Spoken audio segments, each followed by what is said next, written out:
Let me share with you my breastfeeding.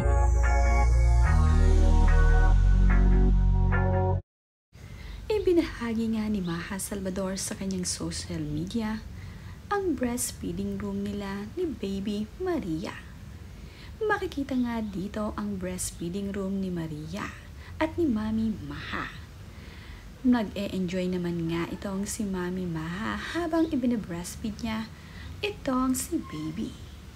Pinasilip din ni Maha Salvador na napaka-cute at malawak ang kanilang bahay kung saan nga sila nakatira. Ipinakita rin niya ang mga gamit ng kanyang anak na unti-unti ng araw ay nakukumpletong ang mga gamit ng kanyang anak. Halos kumpleto na nga ang gamit ni Baby Maria dito sa kanilang breastfeeding room. Magaganda ang mga gamit ni Baby Maria na ipinasilip ni Maha Salvador. Konti na nga lamang at ang kulang dito.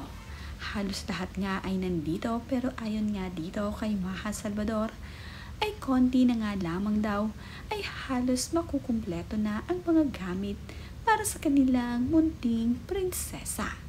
Habang nagbe-breastfeed naman nga itong si Mami Maha ay tinitignan niyang mabuti itong si Baby. Ito nga ang masarap na bonding para sa mag-ina. Ibinahagi din ni Maha Salvador ang bagong paligo niyang baby na sarap sa pagkakatulog habang ito ay nakapatong sa kanyang dibdib. Napakalusog nga ngayon ng anak ni Maha Salvador sa kanyang mga ipinapakitang larawan.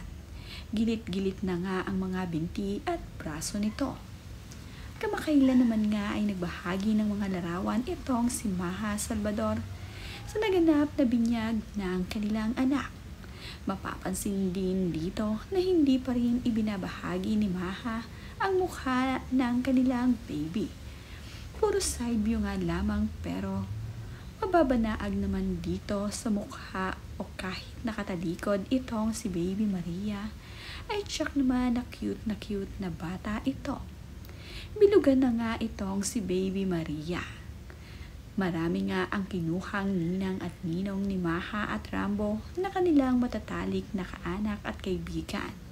Talagang ang kanilang kinuha ay malalapit lamang sa kanilang mag-asawa.